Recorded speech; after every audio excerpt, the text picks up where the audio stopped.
రండి యోహాను సువార్త ధ్యానాలు 25వ భాగం. మన వాక్య భాగం తీద్దామా ఒకసారి. యోహాను సువార్త 3వ అధ్యాయము 17-18 వచనాలు చదువుదాం.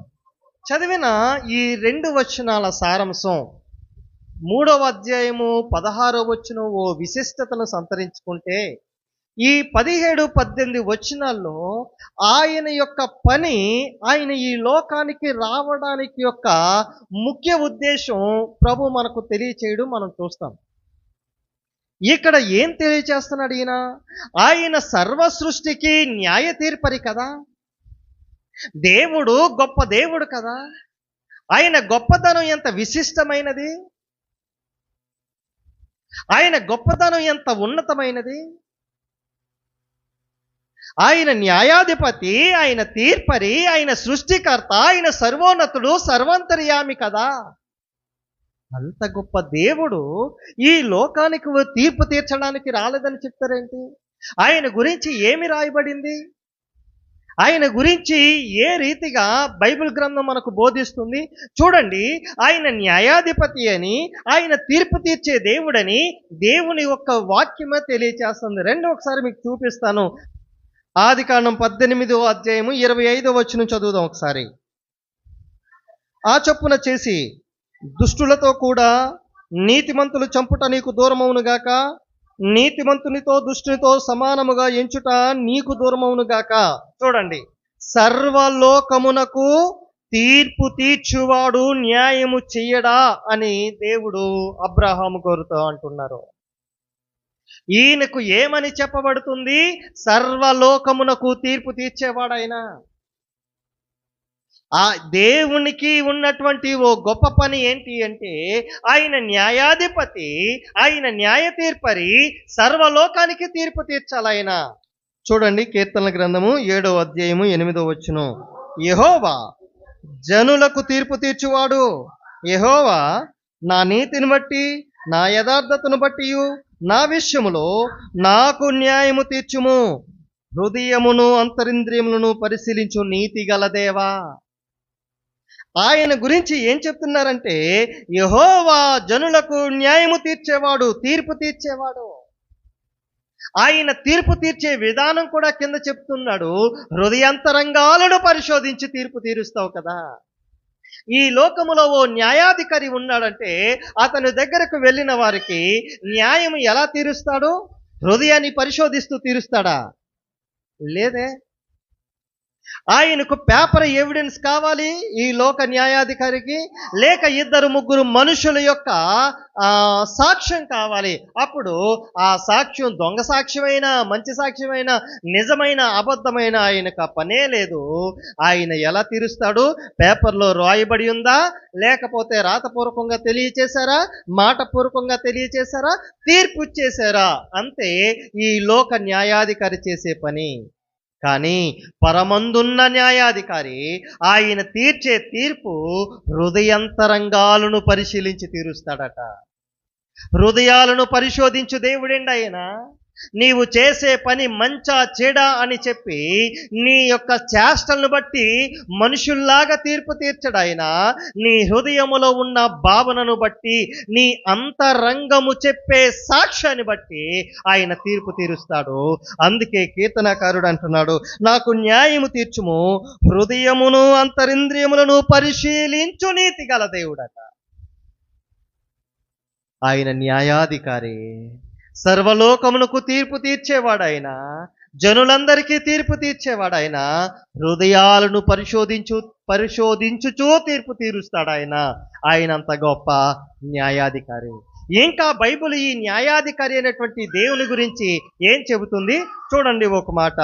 2వ కొరింథీయులకు రాసిన పత్రిక 5వ అధ్యాయం 10వ వచనం చదువుతాం. ఎందుకనగా తాను జరిగించిన క్రియల చొప్పున అవి మంచివైనను సరే, చెడ్డవైనను సరే, దేహముతో జరిగించిన వాటి ఫలమును ప్రతివాడును పొందునట్లు మనమందరము, చూడండి జాగ్రత్తగా, క్రీస్తు న్యాయపీఠము ఎదుట ప్రత్యక్షము కావాలి. ఆయన తీర్పరి, ఆయన న్యాయాధికారి, ఆయన సర్వాంతర్యామి, సర్వ సృష్టికర్త. అంతకు మించి ఆయన న్యాయ సింహాసనం మీద కూర్చుని ఉంటారట. ఆ సింహాసనం ముందు మనుషులమైన మనమందరము ఆయన తీర్పు కోసం ఆయన ముందు నిలబడవలసిందే. ఎందుకు? మనిషి చేసిన క్రియలు మంచివైనను సరే, చెడ్డవైనను సరే, ఆ దేవుని ముందు నిలవబడాలి. ఆ న్యాయ తీర్పరి తీర్చే తీర్పును బట్టి ఆ దేవుడు మంచి వారిని స్వర్గానికి, చెడ్డవారిని నరకానికి నడిపించే ఓ గొప్ప కార్యక్రమము ఈ లోకము తరువాత దేవుని సముఖమందు జరుగుతుంది. ఆ న్యాయ తీర్పరి ఆ న్యాయ పీఠం మీద కూర్చుని ఉంటారు. ఆయన ముందు నిలబడిన వారందరూ వారు మంచి పనులు చేసిన, చెడ్డ పనులు చేసిన, వారు చేసిన క్రియలను బట్టి వారి క్రియలన్నిటినీ పట్టుకుని వెళ్ళి ఆ న్యాయ సింహాసనం ముందు నించోవాలి. అప్పుడు ఆయన తీర్పు తీరుస్తాడు. ఆయన తీర్పు తీర్చే దేవుడు. తీర్పు తీర్చే దేవుడు. ఇంకా దీని గురించి ఏం చెబుతుంది ప్రకటన గ్రంథం 20వ అధ్యాయము 11 నుండి 13 వచనాలు ఏం చెబుతుంది అంటే, ఆయన ధవల సింహాసనం మీద ఆసీనుడై కూర్చుంటాడట. ధవల సింహాసనం మీద మనుష్య కుమారుడు యేసు క్రీస్తు ప్రభు ఆ సింహాసనం మీద కూర్చుని మనుషులందరికీ తీర్పు తీరుస్తాడని పరిశుద్ధ గ్రంథం తెలియచేస్తుందండి. ఆయన తీర్పు తీర్చే దేవుడు. ఆయన న్యాయాధికారి, న్యాయ తీర్పరి. ఆ న్యాయ తీర్పరి అయిన దేవుడు మనందరికీ న్యాయము తీరుస్తాడు. సరే, ఈ వాక్యం ఏం చెబుతుంది? రండి ఒకసారి మన వాక్య భాగానికి రండి. 17వ వచనం మరలా చదువుదామా? లోకము తన కుమారుని ద్వారా రక్షణ పొందుటకే కానీ లోకమునకు తీర్పు తీర్చుటకు దేవుడు ఆయనను పంపించలేదు. దేవుడు యేసు ప్రభువారిని ఎందుకు పంపించారు ఈ లోకానికి? చెప్పాలి. ఎందుకు పంపించారంట? తీర్పు తీర్చడానికి కాదు. ఎందుకు? ఇప్పుడు మనిషికి తీర్పు తీర్చేస్తే భూమి మీద మనిషి అన్నవాడు ఒక్కడు కూడా మిగలడు. ఎందుకు అంటే మనిషి పాప బీజముతో పుట్టి పాపములోనే జన్మించి పాపములోనే జీవిస్తూ పాప యొక్క ఆ బీజము అంతా అంటుకుని వెళ్తుంది. అటువంటి పాపిని పరిశుద్ధపరచాలి. ఆ పాపి పరిశుద్ధునిగా మారిన తరువాత, తాను పాపాన్ని విసర్జించిన తరువాత ఆ మనిషి చేసే క్రియలను బట్టి, పనులను బట్టి అప్పుడు తీర్పు తీర్చబడుతుంది. అప్పుడు దేవుని రాజ్యములో ఆ మనిషి యుగయుగాలు జీవిస్తాడు. యోహాను సువార్తలోని 40 సార్లు రాయబడింది. ఏమనో తెలుసా? తండ్రి అయిన దేవుడు కుమారుడైనటువంటి క్రీస్తుని లోకానికి పంపేను అన్నమాట. 40 సార్లు రాయబడింది. ఆయన పంపడానికి గల ఉద్దేశం కూడా 40 సార్లు చెప్పబడింది. ఏ విషయం మేరకు పంపబడ్డా? నిన్ను నన్ను అంతగా ప్రేమించాడు కాబట్టి ఆయన ఈ లోకానికి పసిబాలునిగా ఈ లోకానికి ఉద్భవించాడు. కేవలం రక్షించుట కొరకు మాత్రమేనండి. ఎందుకంటే ఏ ఒక్కరూ నశించిపోవుట ఆయనకిష్టం లేదు. ఆయనకిష్టం లేదండి. అటువంటి ఆయన పాపము లేని వానిగా ఆయన ఉన్నాడు. పాపిగా మారిపోయాడు. ఆయన ఎలా రక్షించాడు? మనకు రక్షణ ఎలా వచ్చిందంటే మన పాపములన్నీ ఆయన మీద వేసుకుని. కొరింథీ గ్రంథకర్త ఓ మాట అంటారండి. 2 కొరింథీ పత్రిక 5:21. ఎందుకనగా మనం ఆయన అందలి దేవుని నీతి యగునట్లు పాపమెరుగని ఆయన మన కోసం పాపముగా చేశానంట. పాపముగా మారిపోయాడు. మనను రక్షించడానికి ఈ లోకానికి వచ్చాడు. తీర్పు తీర్చడానికి కాదు. తీర్పు తీర్చే అధికారము ఉంది ఆయనకు. ఆది నుండి కూడా ఆయన న్యాయాధిపతి, తీర్పు తీర్చే దేవుడని ప్రకటన గ్రంథం వరకు కూడా చెబుతున్నాడు. ఆ న్యాయాధిపతి, న్యాయ తీర్పరి అయిన దేవుడు అంటున్నాడు, నిన్ను నన్ను నీతిగా చేయడానికి నీ పాపము నా పాపము ఆయన భుజముల మీద వేసుకుని ఆయన పాపిగా ఎంచబడ్డాడట. పాపిగా తీర్చబడ్డాడు. ఆయన ఎంత గొప్ప త్యాగమూర్తి ఆయన. 17వ వచనం ఏం చెప్తుంది మనకి? తీర్పు తీర్చడానికి రాలేదు, రక్షించడానికి యేసు ప్రభు వచ్చారని 17వ వచనం చెప్తుంది. 18వ వచనం ఏం చెప్తుంది? రక్షింపబడిన మనిషి అనగా విశ్వాసులుగా మారిన మనిషి సంపూర్ణ విశ్వాసంలోనికి వెళ్ళిన తర్వాత, పాప క్షమాపణ ద్వారా రక్షణ వచ్చిన తర్వాత ఈ మనిషి దేవుణ్ణి దోషిగా చేసేస్తున్నాడు. నా మాట మీరు అర్థం చేసుకోండి. వానికి తీర్పు తీర్చబడకుండా ఉండడానికి దేవుడేమో గొప్ప రక్షణను అనుగ్రహిస్తే, తీర్పు ఎందుకు తీర్చబడదు అంటే ఆయన కుమారుడైన క్రీస్తుని రక్షకుని అంగీకరించాడు. ఆయన ద్వారానే మోక్షమని అర్థమైంది, ఆయన ద్వారానే పరలోకమని అర్థమైంది. ఈ పరలోకము, మోక్షము, రక్షణ క్రీస్తు ద్వారా మనకు అనుగ్రహించబడింది అని నమ్మిన తరువాత కూడా మనం ఇంకా లోకం వైపు చూస్తే మన రక్షణ సరి అయింది కాదు. దేవుడు ఏమంటున్నాడంటే, వాణ్ణి తీర్పు తీర్చడానికి ఎంతకు ముందే తీర్పు తీర్చేశాడో, పాపిని పాపిగానే ఉంచండి, పరిశుద్ధిని పరిశుద్ధినిగానే. పాపం చేసేవాడిని మార్చాలి అనుకోవడం అవివేకం అవుతుంది. ఎప్పుడు? దేవుడిచ్చిన రక్షణ తరువాత ఆ రక్షణను స్వీకరించకపోతే, ఆ రక్షణ గురించి తెలిసి కూడా, దేవుడంటే తెలిసి కూడా, దేవుని వాక్యం అంటే తెలిసి కూడా, దేవుని నీతి అంటే తెలిసి కూడా వాక్యానుసారంగా బ్రతకకపోతే, జీవించకపోతే అతనికి ఆల్రెడీ తీర్పు తీర్చి ఉన్నది. ఏమిటి ఆ తీర్పు అంటే నిత్య అగ్నిగుండము, యుగ యుగాలు అగ్ని ఆరక పురుగు చావక మలమలా మాడే లక్ష్యం. వాడికి ఇంతకు ముందే తీర్పు తీర్చేసింది. ఎవరికి తీర్పు అంటే కుమారుడైనటువంటి క్రీస్తుని అంగీకరించని వానికి. వాని గురించి ఏం చెబుతుంది వాక్యం అంటే చూడండి. 1 యోహాను పత్రిక 5వ అధ్యాయము, 1 యోహాను పత్రిక 5వ అధ్యాయము 10వ వచనం చదువుదామా? దేవుని కుమారుని యందు విశ్వాసముంచువాడు తనలోనే ఈ సాక్ష్యము కలిగి ఉన్నాడు. దేవుణ్ణి నమ్మనివాడు ఆయన తన కుమారుని గూర్చి ఇచ్చిన సాక్ష్యము నమ్మలేదు గనుక అతడు దేవునిని అబద్ధంగా చేసేసాడట. ఏమండి, భయం వేసిందండి ఈ మాట చదివినప్పుడు. నాకు భయం వేసింది.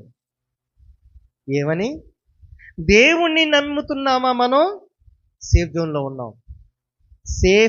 ఉన్నాం. దేవుణ్ణి నమ్మట్లేదా? దేవుని కుమారుణ్ణి విశ్వసించట్లేదా? దేవుడు ఏమంటున్నాడో తెలుసా? నన్ను మీరు అబద్ధికునిగా చేసేశారు, నేను అబద్ధమాడేవారిగా చేసేశారు. ఆయన గురించి రాయబడిన మాట ఏంటో తెలుసా? బైబిల్ గ్రంథంలో కానీ ఆయన మాట ఇచ్చి తప్పుటకు నేను నరుడను కాదంటాడు ఆయన. వాగ్దానం ఇచ్చిన వాడు నమ్మదగిన దేవుడు అంటాడు ఆయన. ఒక సున్నా అయినా పొల్లైనా పోదటండి ఆయన మాట సెలవిస్తే. అంత గొప్ప దేవుని కుమారుడని నమ్మక, ఆ కుమారుని విశ్వసించక ఎంతమంది దేవుణ్ణి అబద్ధికులుగా చేసేశారండి. కొంతమంది నమ్మరండి దేవుని కుమారుడైన క్రీస్తుని నమ్మరండి.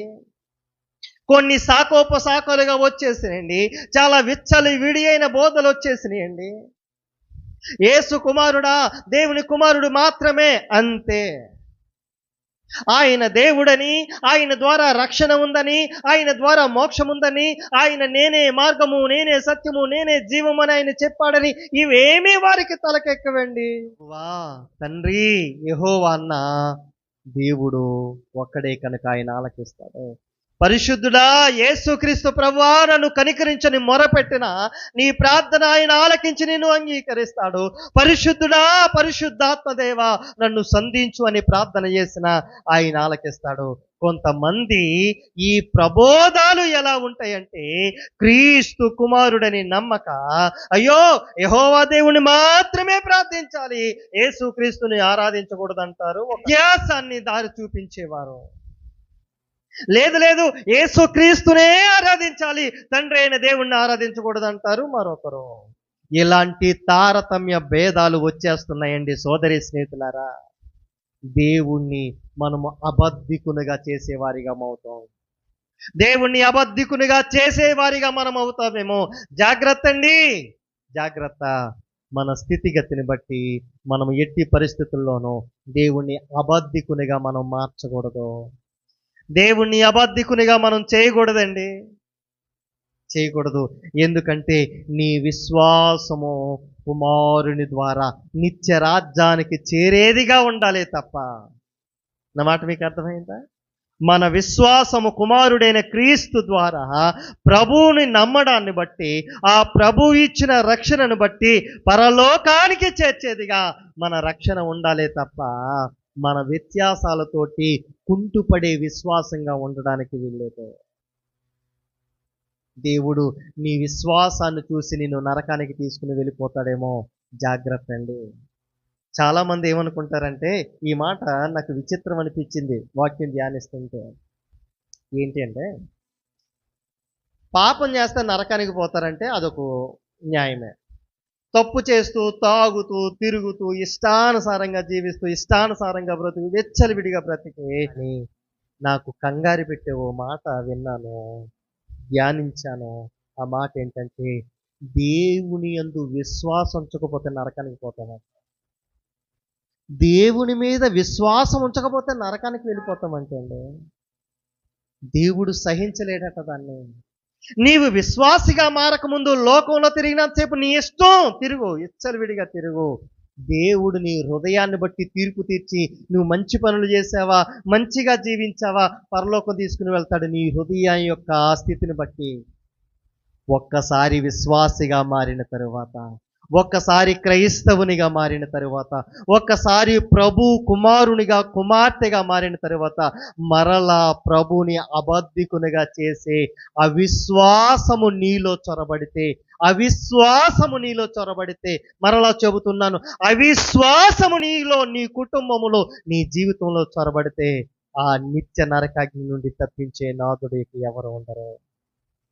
జాగ్రత్త సంగమా, జాగ్రత్త. దేవుని విశ్వసించని వాడు నరకానికి పోతాడు. సహింపని వాడు విశ్వసించని వాడు ఆల్రెడీ తీర్పు తీర్చేశాడంట.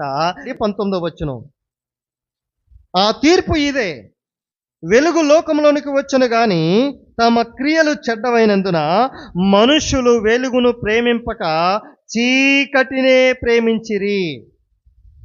దుష్కార్యము చేయు ప్రతివాడును వెలుగును ద్వేషించును, తన క్రియలు దుష్క్రియలు కనబడకుండానట్లు వెలుగునొద్దకు రాడు. ఎవరైనా దేవుని యందు విశ్వాసం ఉంచని వాడు. వెలుగు లోకములోనికి వచ్చింది. ఎలా వచ్చింది వెలుగు లోకానికి ఎలాగొచ్చింది? యేసు క్రీస్తు ద్వారా లోకంలోనికి వెలుగు వచ్చింది. యేసు క్రీస్తు అనే వెలుగును ఎవరైతే స్వీకరించరో, ఎవరైతే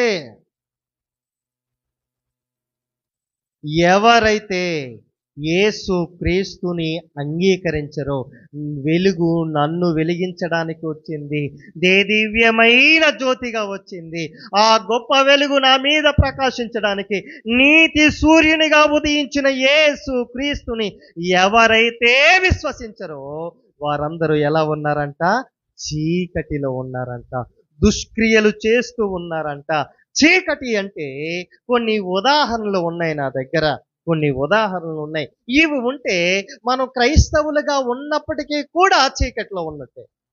నా మాట మీరు అర్థం చేసుకోవాలి.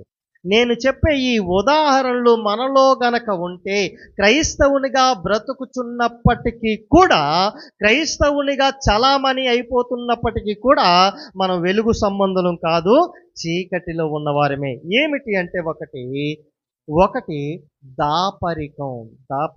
తెలుసండి దాపరికం అంటే? దాపరికం, భర్త జేబులో ఈ భార్య తెలియకుండా తీసి దాచేస్తుంది, అది కాదు దాపరికం. నేను చెప్పే దాపరికం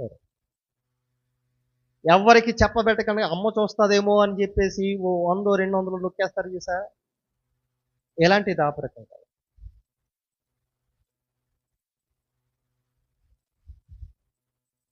దాపరికం అనేది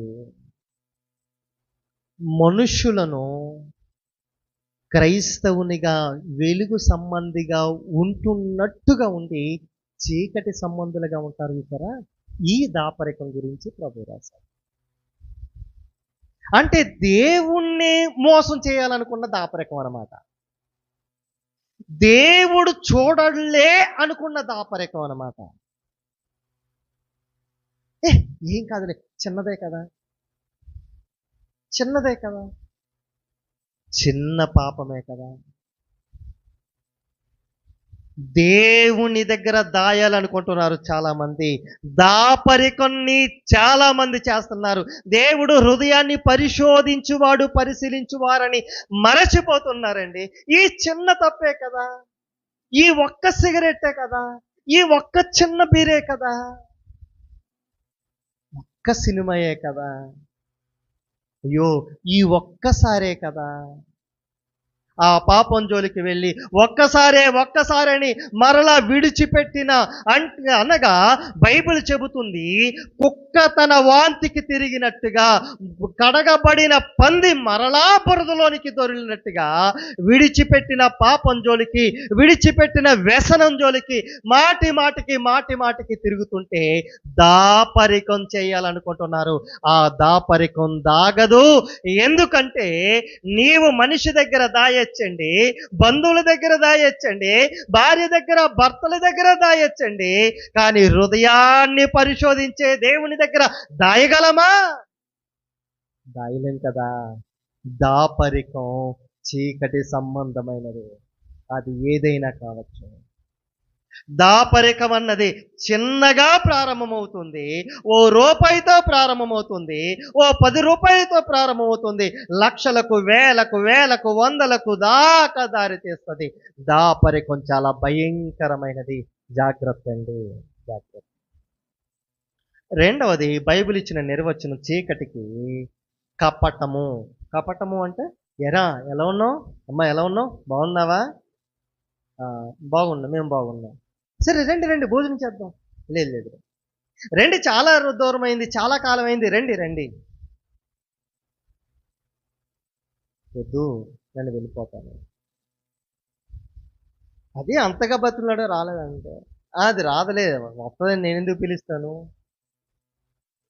వచ్చినా సరే ఏం పెడతాం మనం? తరువాత ఈ మాటలు కపట యోచనలు. ఒకవేళ పిలిచినా, ఒకవేళ ఏదైనా మాట్లాడినా లోపల ద్వేషముతో మాట్లాడే మాటే తప్ప మంచి మాట కాదు. లోపల ఒకటి పెట్టుకుని పైకి ఒకటి మాట్లాడడం కపట యోచన. కాబట్టి ఇది మనకు ఉండనే ఉండదు.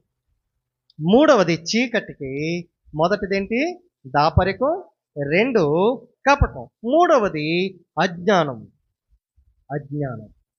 జ్ఞానముగా ఆలోచించకపోవడం, అజ్ఞానములో కూరుకుపోవడం, ఇవన్నీ కూడా కపట యోచనలు. కాబట్టి ఈ అజ్ఞానముతో కూడిన కపట యోచనలు, ఈ దాపరికం అనేవి చీకటికి సంబంధించినవి.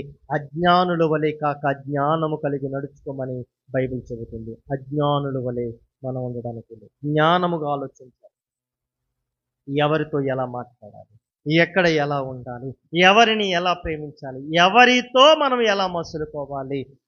ఒక అబ్బాయి పరిచయం అవుతున్నాడు, అబ్బాయి ఎలాంటి వాడు ఏంటి, ఓ అమ్మాయి పరిచయం అవుతుంది, ఎలాంటిది ఏంటి, వాళ్ళతో మనం స్నేహాలు చేయొచ్చా చేయకూడదా, వాళ్ళు ఎటువంటి వారు అన్నది మనకు జ్ఞానంతో ఆలోచించాలి. చాలామంది అజ్ఞానంతో వెళ్ళి బుట్టలో పడిపోతుంటారు.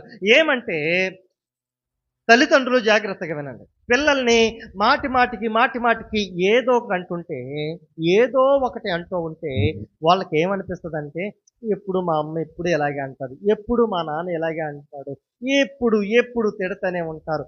ఇది మనసులో పడినప్పుడు పిల్లలు ఏం కోరుకుంటారంటే ప్రేమను కోరుకుంటారు. ఈ లోపు ఎవరైనా వయసుకు వచ్చిన అమ్మాయో వయసుకు వచ్చిన అబ్బాయో పక్కకు వచ్చి అలా కాలేజ్ నుంచి వెళ్తుంటే, ఈరోజు చాలా బాగున్నావు, వెరీ నైస్, వెరీ క్యూట్, నీ డ్రెస్ చాలా బాగుంది, నీ హెయిర్ స్టైల్ చాలా బాగుంది అంటే ఇంకా గాల్లో మేడలు కట్టేస్తారనమాట. గాల్లో ఎగిరిపోతుంటారు. తల్లిదండ్రులు మెచ్చుకోవలసిన రీతిగా పిల్లల్ని మెచ్చుకోవాలి. వాళ్ళకి ఇవ్వవలసిన ప్రేమ పూర్తిగా ఇవ్వాలి. ఇది ఇవ్వక అజ్ఞానుల వలె ఆలోచించి, అంటే నేను పెట్టిన స్ట్రిక్ట్‌గా నా పిల్లలు ఉండాలంటే, అంటే వాళ్ళని ప్రేమిస్తారండి తల్లిదండ్రులు. ప్రేమిస్తున్నామని వాళ్ళకి తెలిసిపోతే వాళ్ళ కొమ్ములు వచ్చేస్తాయేమో అనుకుంటారు. లేదండి, పిల్లలు ప్రేమిస్తున్నామని వాళ్ళకి తెలిసేలా ప్రేమించాలి.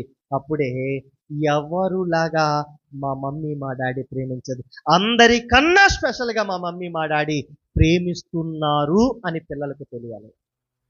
నీవు పెట్టే భయము, మీరు పెట్టే స్ట్రిక్ట్‌నెస్, మీరు చూపించే ఆ క్రమశిక్షణ కరెక్ట్‌గానే ఉంటది.